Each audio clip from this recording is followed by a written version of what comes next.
fome de saúde física, fome de saúde emocional, fome de saúde espiritual. E muitas vezes a nossa fome de saúde física advém do desequilíbrio, da desorganização dos nossos centros de força. Muitas vezes promovido por emoções, sentimentos e pensamentos por demais negativos, desesperançosos, desequilibrados. Então, a gente já falou várias vezes que as nossas células, principalmente aquelas que têm predisposição a adoecerem, elas são afetadas por esses pensamentos desesperançosos, negativos, e muitas vezes a doença física eclode.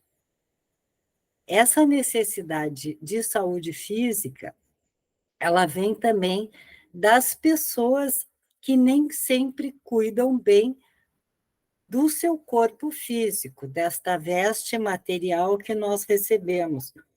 Ou não cuidam da alimentação, ou não fazem nenhuma prática de exercício, ou exageram em determinados tipos de alimentos que não são tão saudáveis. Também temos fome de saúde emocional. E essa saúde emocional também ela está muito vinculada, né? Ela tem uma conexão direta às nossas emoções e aos nossos pensamentos. Em geral, se são pensamentos desequilibrados, né? Desanimadores, entristecidos, ansiogênicos. Então, isso vai afetando a nossa saúde emocional, principalmente quando há uma desarmonia no nosso centro cardíaco, por mágoas, desilusões. Então, isso vai atacando a nossa saúde emocional, a ponto de que algumas pessoas fazem um processo tão grande de autoobsessão que pode desenvolver quadros patológicos sérios, transtornos emocionais sérios. E temos fome de saúde espiritual, que é essa conexão direta com Deus, com o fluido universal, com a egrégore, muitas vezes, da casa de João Pedro. E muitas vezes essa fome nos leva a buscar a nossa casa. Quantos semanalmente, quinzenalmente, não buscam a nossa casa para as palestras, para os passes coletivos e até buscando atendimento individual? Porque ao longo da vida acabaram se distanciando dos ensinamentos de Jesus, acabaram se distanciando do seu eu superior. E aí existe uma grande lei, e é desta grande lei que o indivíduo se afasta e acaba por adoecer. Então, Kardec, no Evangelho segundo o Espiritismo, ele lembra do grande mandamento de Cristo, que é: amarás o Senhor teu Deus de todo o teu coração, de toda a tua alma e de todo o teu espírito. Este é o maior e primeiro mandamento. Além disso, amarás o teu próximo como a ti mesmo. Então, quando a gente tem uma perspectiva que a gente chegou no planeta Terra, vai passar um tempo no planeta Terra e depois acabou, Nós estamos muito distantes deste primeiro mandamento: amarás teu Deus de todo o teu coração, de toda a tua alma e de todo o teu espírito, porque nós sabemos que a nossa vida não começou nesta encarnação, nem vai terminar nesta encarnação. Então, é isso que nos traz a conexão com o mundo maior e o amor às leis universais e a Deus. E o outro mandamento: amarás o próximo como a ti mesmo. Se eu não me cuido, se eu não me amo, se eu passo preenchendo o meu centro frontal de pensamentos de autocrítica, pensamentos desanimadores e desesperançosos. Se eu preencho o meu frontal de inquietação, achando que as coisas não vão acontecer para mim de forma positiva. Se eu fico agarrado a lembranças de episódios negativos na minha vida, de relações que não deram certo, eu vou cada vez mais desequilibrando esse meu frontal e eu vou perdendo a fé em Deus, no mundo maior e na minha própria pessoa. Então, este é o grande fator que desencadeia a doença, até porque isso concorre, né, essa desorganização do frontal, para que a minha memória de situações positivas, a minha atenção, a minha concentração em fatos positivos, nas minhas conquistas, fiquem muito reduzidas. Inclusive, tudo aquilo que eu conquistei, eu não dou o valor que deveria dar. Com isso, com esta desorganização do frontal, eu vou desequilibrando o meu coronário. Então, eu vou entrando numa faixa vibratória ou estabelecendo uma sintonia com frequências energéticas desagradáveis, de baixa vibração. Então, se tudo neste mundo é magnetismo, no momento em que o meu frontal se expande e eu só vejo as coisas de maneira negativa, só vejo perda, só vejo desesperança, naturalmente eu vou me envolver cada vez mais no meu dia a dia em situações que me tragam desesperança, tristeza, apatia, ansiedade. Então, a gente tem que retomar esta grande lei, esse grande mandamento, né? Amar a teu Deus sobre todas as coisas e amar o teu próximo como a ti mesmo. Às vezes, a gente tem fome de amizades verdadeiras e reclamamos que nem todos os supostos amigos são pessoas que a gente realmente possa contar. Mas a gente tem que parar e pensar: mas eu realmente sou um bom amigo, amiga para as pessoas? Eu me lembro, pelo menos uma vez por semana, de ligar para essas pessoas que eu digo que são meus amigos, para perguntar como eles estão. Eu procuro me encontrar com estes amigos. Eu, muitas vezes, chamo esses amigos na minha casa, na medida em que eu não cultivo as amizades.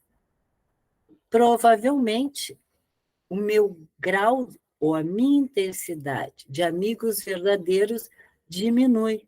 E, além disso, se eu não for o meu próprio amigo ou amiga, como eu vou ter amigos verdadeiros?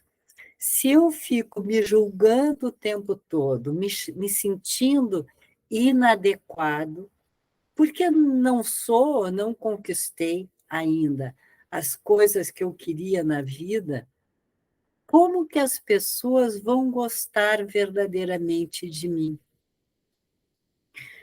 Às vezes a gente tem fome de amigos que se envolvam e se comprometam com a gente.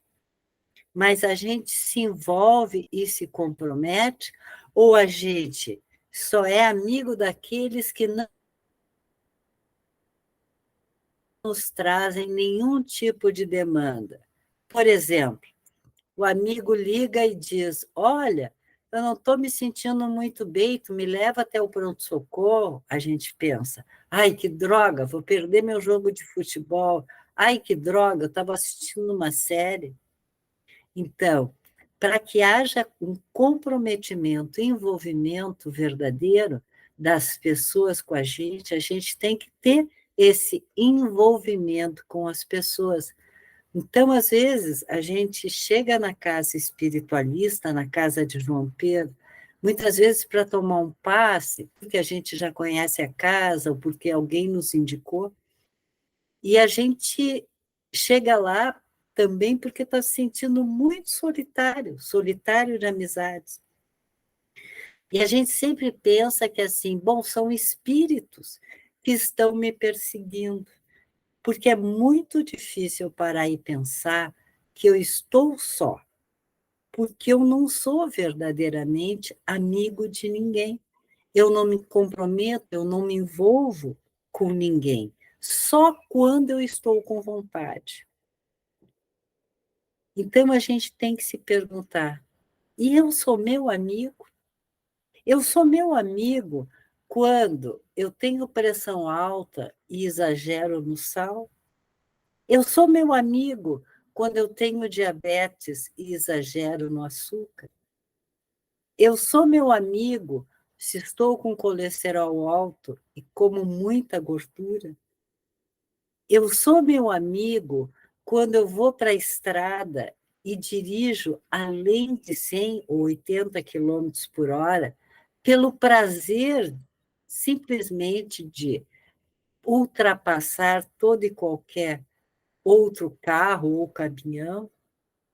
Eu sou meu amigo quando eu vivo muito mais para fora do que para dentro do meu ser, quando eu me preocupo muito mais em impressionar as pessoas para que elas me admirem, por exemplo, o que eu estou vestindo, né? O relógio que eu uso, o telefone que eu uso, ou eu estou preocupado em me escutar e ver o que realmente eu preciso, o que realmente me traz paz, me traz felicidade.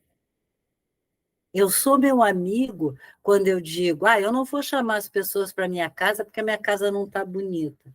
Mas, afinal, as pessoas vão ir ver a tua casa ou confraternizar momentaneamente contigo. O que elas querem? Admirar a tua casa ou entrar em relação com a tua pessoa? Um outro item é como você escolhe os seus amigos. Você escolhe os seus amigos por puro interesse? Como é feita essa escolha, né?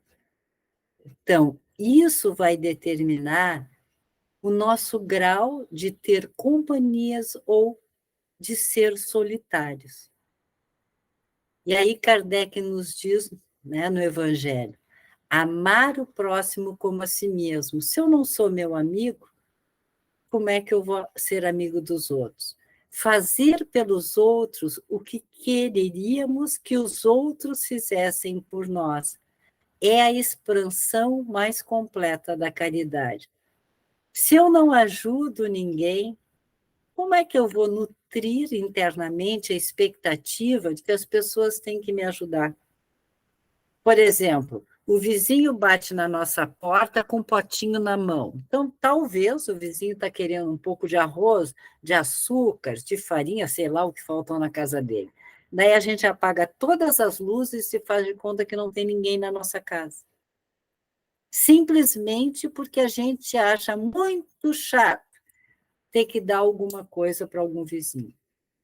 Então, se eu ajo desta maneira, como é que eu estou criando expectativa de que as pessoas precisam fazer alguma coisa por mim, precisam me entender, precisam ser empático comigo, se eu não tenho empatia por ninguém? Então, ter amizades, ter saúde implica doação, implica auto-amor. E implica autoconhecimento.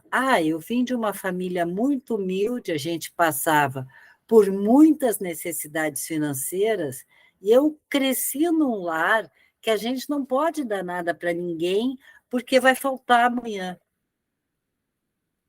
Mas o universo, Deus é tão misericordioso que ele nos mostra muitas vezes que quanto mais a gente dá, mais a gente recebe.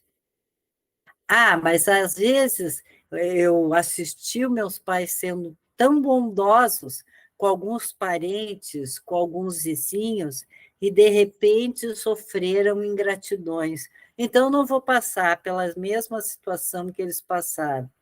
Gente, cada um tem uma lição de casa nessa vida.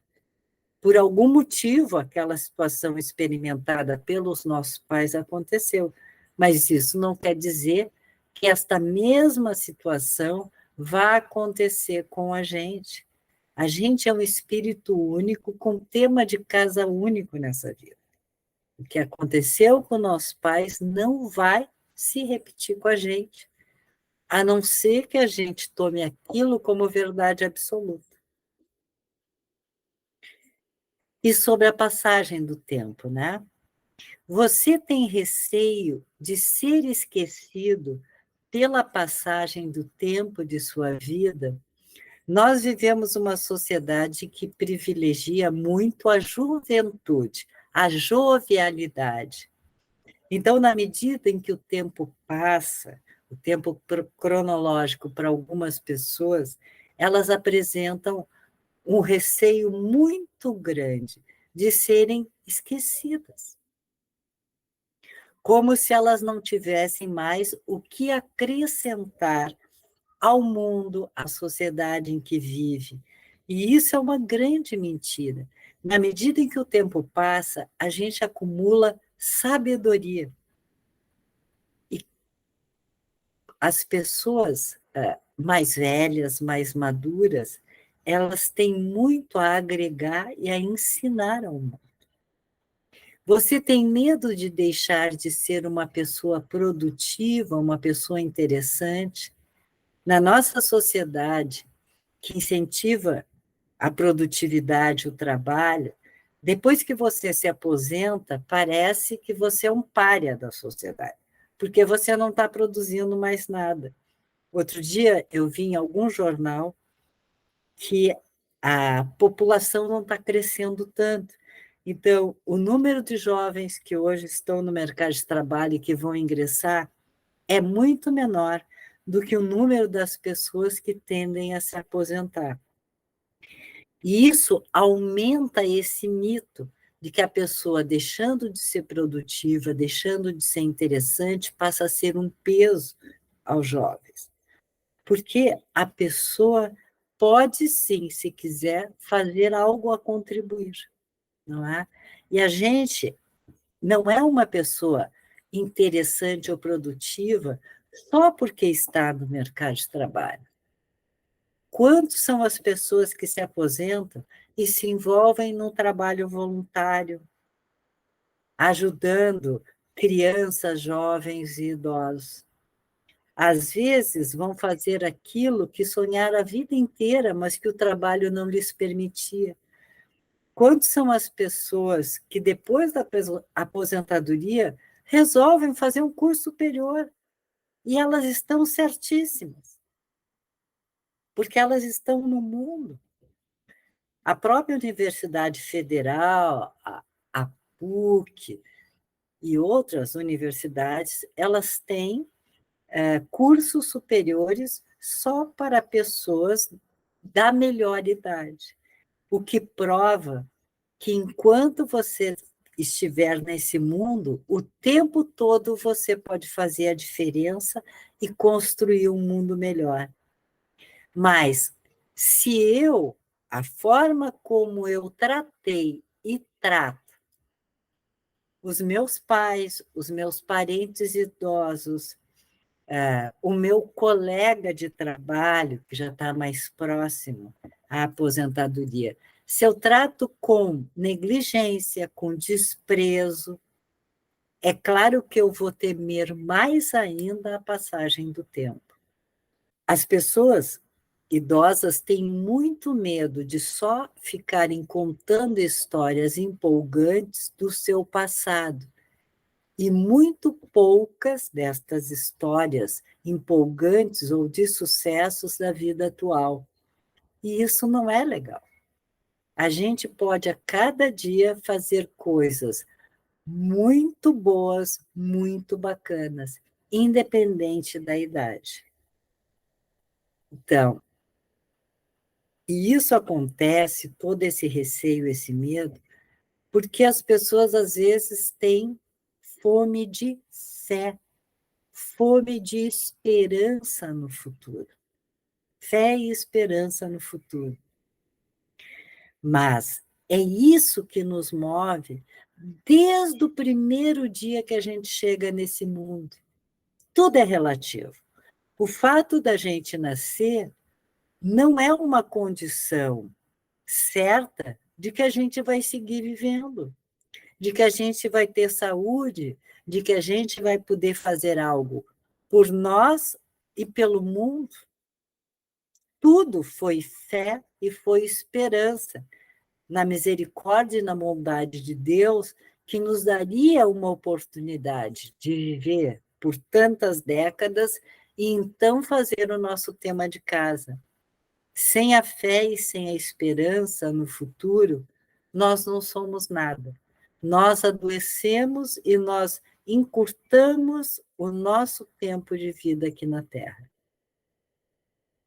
Às vezes também a gente tem fome de ter um lar, uma casa para chamar de sua. Quantas pessoas no mundo não têm aonde morar? Só que, às vezes, embora a gente tenha um lar aonde morar, a gente coloca 1000 defeitos nesse lugar. Quando a gente deveria agradecer todos os dias por Deus ter nos concedido e pelo nosso trabalho de conquistar. Tem fome de um lar harmonioso, um lar alegre, amoroso, cooperativo, onde exista o diálogo, o respeito. Mas o que eu estou fazendo para ter esse lar harmonioso? Eu fico o tempo todo fazendo cobranças àqueles que convivem comigo na minha casa, eu fico julgando, eu fico criticando os membros da família. Eu chego em casa sempre de mau humor ou eu já chego com um sorriso no rosto, brincando e perguntando como é que estão as pessoas? Eu sou amoroso com os membros da minha família ou eu só chego rindo, brincando, abraçando, dando beijinho nos meus irmãos no centro espírita? Porque lá eu tenho que ter uma imagem de que sou um ser humano evoluído. Mas como é que eu chego na minha casa? Eu sou cooperativo com os membros da minha família ou eu só dou ordens e não faço nada? Eu busco diálogo ou mantenho uma comunicação violenta de acusações, de cobranças, rebaixando a autoestima daqueles que eu convivo? Ou eu tento entender as pessoas que convivem comigo? Eu respeito a individualidade dessas pessoas? Só assim eu vou ter um lar e vou ter um lar harmonioso. Você tem fome de uma casa para se sentir acolhido, protegido, para mostrar seu sucesso, ou para mostrar seu sucesso ao mundo, seu sucesso material. Às vezes a gente chega no passe coletivo, na casa de João Pedro, né? Porque está se sentindo pouco acolhido, pouco entendido no nosso lar. Mas o que a gente tem feito para tornar o nosso lar um lar de acolhimento, um lar de proteção? Nem sempre são as energias ou os espíritos que estão mexendo negativamente com a egrégore da nossa casa, mas é a forma como a gente vem se relacionando dentro de casa. Você tem fome de ter um trabalho? Você tem fome de ter colegas de trabalho que compartilham informações? Mas o que você tem feito para ter um trabalho? Você busca cursos? Quando você está no ambiente de trabalho, você também é um sujeito disponível, cooperativo, compartilha informações. Então, não adianta simplesmente desejar. O que eu estou fazendo para conquistar o trabalho, uma relação harmoniosa, positiva com os meus colegas de trabalho? Eu tenho fome de um gestor que incentive o meu progresso, mas como eu sou em relação à empresa, aos meus colegas, ao meu gestor?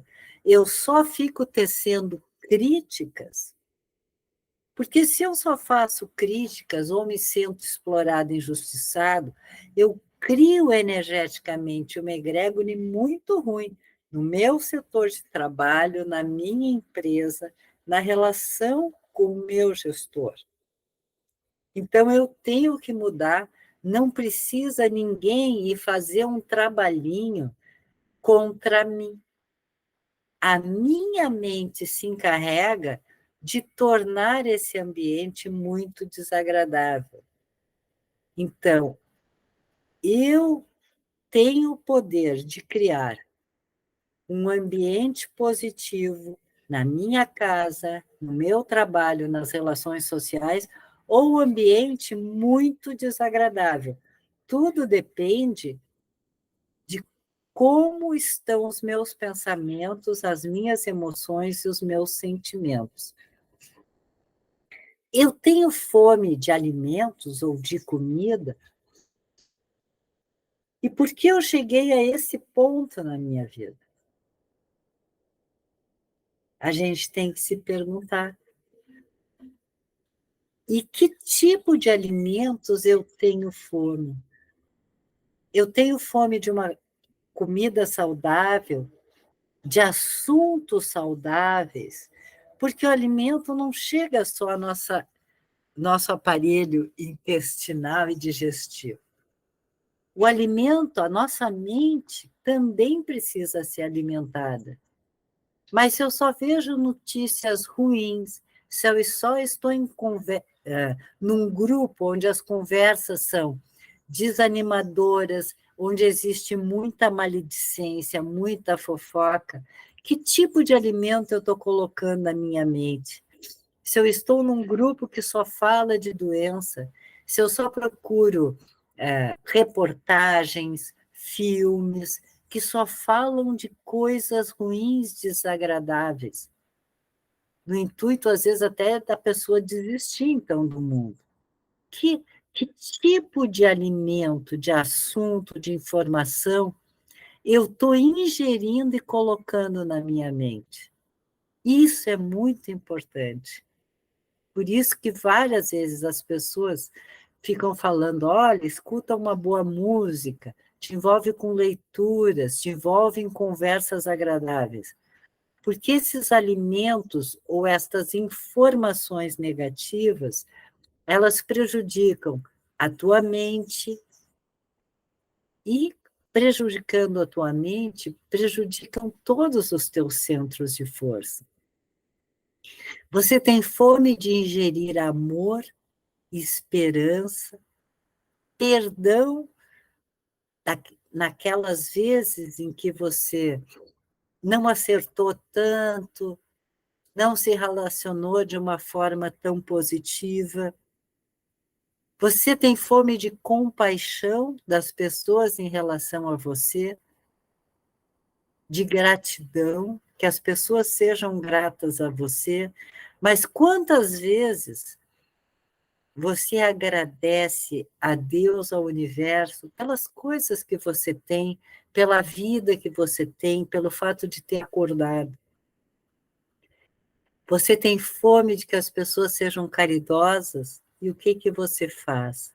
Fome de boas notícias, de assuntos que estimulam o seu progresso como pessoa, como espírito. E o que você está fazendo para que isso aconteça? Então, a gente tem que parar e pensar do que realmente eu tenho necessidade, eu tenho fome. E por que esta fome, essa necessidade está existindo na minha vida? Aonde eu estou falhando? Né? E o que eu venho fazer para saciar as minhas fomes? Ou seja, o que eu estou fazendo para mudar a minha realidade, para mudar a minha pessoa, a forma como eu estou no mundo, a forma como eu me relaciono? Enquanto eu não paro e não penso isso, e acho que tudo que me acontece de ruim é culpa do mundo, das pessoas ou dos espíritos, a minha vida só vai piorar. Mesmo que eu fique diariamente indo na casa espírita, eu tenho que parar e pensar, o que eu estou fazendo efetivamente para mudar, para modificar a minha situação? Vocês têm fome de um mundo melhor? As notícias que nos chegam ultimamente, elas nem sempre são tão positivas. Catástrofes climáticas, auge do desamor, que são os conflitos, a guerra. Né? Então, isso faz o indivíduo ter uma necessidade, uma fome de um mundo melhor. Mas se a pessoa não se ama, se ela fica remoendo dentro de si raiva, né, por si mesma e pelos outros, falta de perdão, falta de gratidão, se ela está constantemente insatisfeita pelo que conquistou, nada lhe basta por mais que tenha, ela está emitindo ao universo uma frequência energética para que esse universo, para que o seu mundo desarmonize. Imaginem se muitas pessoas no mundo estão desarmonizadas. A egrégora vai pesando. Você tem fome de um mundo mais amoroso, sem tanta disputa pelo poder, sem tantas catástrofes climáticas, sem tantas agressões às crianças, aos jovens, às mulheres, sem tanta discriminação. Mas o que cada um de nós está fazendo para mudar esse tipo de coisa? Como você está contribuindo para que esse mundo amoroso aconteça? Daí a importância da gente buscar se modificar, ser amoroso com a gente, ser acolhedor, nos proteger, proteger os que estão no nosso entorno, e o nosso exemplo, servir de exemplo para tantas outras pessoas, para que então se forme uma corrente no mundo de amorosidade. Não adianta ficar disputando poder, porque o único que tem realmente poder é Deus. Então, fica sem sentido, às vezes, a gente vê as pessoas buscando poder, influência, passando por cima dos outros. Isso aqui tudo é tão passageiro. Então, para melhorar o mundo e a si mesmo, você precisa ter fé. Nós precisamos ter fé. Kardec, no Evangelho segundo o Espiritismo, cita o grande ensinamento de Jesus, né?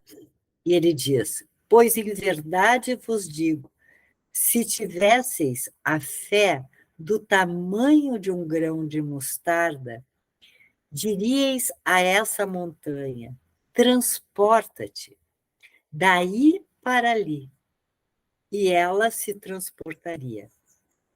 E nada vos seria impossível.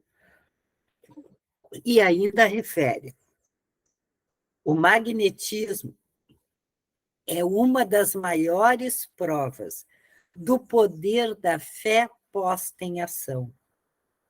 É pela fé que ele cura e produz estes fenômenos singulares, qualificados outroras de milagres. A fé é humana e divina. Se bem persuadidos de força que em si trazem, e se quisessem pôr a vontade a serviço dessa força, seriam capazes de realizar o que até hoje eles chamaram prodígios, e que, no entanto, não passa de um desenvolvimento das capacidades humanas. Então, Jesus, né, que o Kardec cita, o que ele diz? Gente, eu dei a vocês o poder do magnetismo. Falta fé, fé em vocês, fé no mundo melhor, fé de que vocês conseguem transformar a si mesmo, pessoas e o mundo, tornar a realidade de vocês melhor, mas tem que ter fé. Sem a fé, sem a esperança, nós não vamos a lugar nenhum. Então, nós temos, cada um de nós, essa força. Basta colocá-la em ação. E essa fé não é uma fé infantilizada, mística, é uma fé raciocinada. Então, lembrem sobre o magnetismo, porque antes dessa passagem que está escrita, né, os apóstolos estavam com Jesus e tinham que curar um doente, e Jesus pediu para os apóstolos curarem o doente, e eles não conseguiram. E Jesus foi lá e curou. Então os apóstolos perguntam: "Ô, mestre, como é que tu conseguisse e a gente não?" Por isso ele traz a fé. E diz: vocês todos são dotados de magnetismo, só que falta fé, fé verdadeira, fé que vocês vieram a esse mundo para ser feliz, para produzir, para terem aquilo que é do merecimento de vocês. Então, eu trouxe para vocês algo que resume, né, basicamente, o que nós falamos sobre a nossa necessidade, sobre a nossa fome. E estas necessidades estão numa grande oração, que eu vou ver se eu consigo passar para vocês.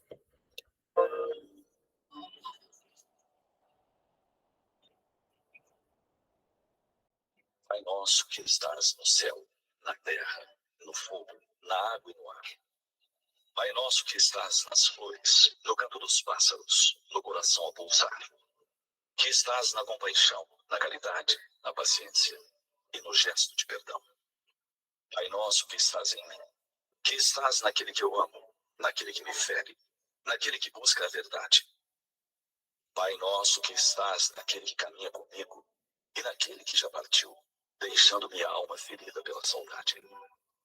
Santificado seja o teu nome, por tudo o que é belo, bom, justo e gracioso, por toda a harmonia da criação.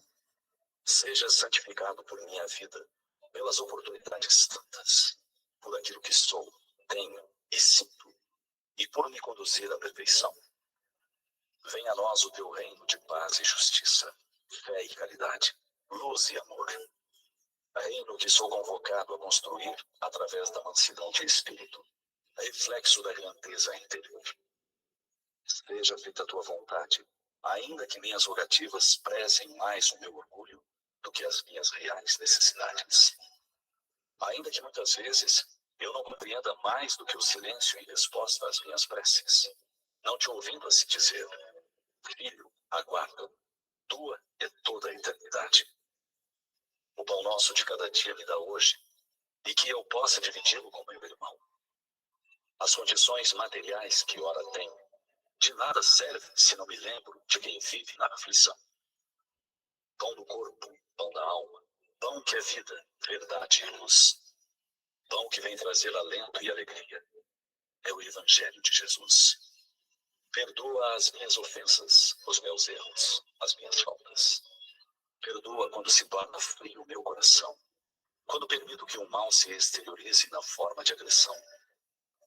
Que mais do que falar, saiba ouvir. Que ao invés de julgar, eu busque acolher. Que não cultivando a violência, eu semeie a paz. Que dizendo não às exigências em demasia, possa a todos agradecer. Perdoa-me, assim como eu perdoar aqueles que me ofenderem, mesmo quando meu coração esteja ferido pelas amarguras e dissabores da ingratidão. Possa eu, Senhor da vida, lembrar de que nenhuma mágoa é eterna e de que o único caminho que me manda é a humilde estrada da reconciliação. Me distrair das tentações e dos vícios e egoísmos que me tornam escravo de minha malevolência. Antes que tua luz esteja sobre mim, iluminando-me para que eu te encontro dentro de minha alma, como parte que és de minha essência. E livra-me de todo o mal, de toda a violência, de todo infortúnio, de toda a enfermidade. Livra-me de toda a dor, de toda a mágoa e de toda a desilusão. Mas ainda assim, quando tais dificuldades se fizerem necessárias, que eu tenha força e coragem de dizer: obrigado, Pai, por mais esta lição. Tudo que nos cerca é poesia divina. Há um traço de Deus em cada ser da criação. Busquemos por ele no desabrochar das flores, no correr das águas, no canto do vento, no cintilar das estrelas. Mas, acima disso, busquemos por ele em nosso interior. Basta que por um instante fechemos os olhos e o sintamos. Lá ele está, dando rima aos versos de nossas vidas. Um ótimo final de semana para cada um de vocês. Um grande abraço, um beijo no coração de vocês. Quem puder, vá, frequente os passes coletivos, as palestras da casa, né? Nós temos o maior prazer de receber a todos. Um grande beijo, fiquem com Deus e a egrégora de João Pedro.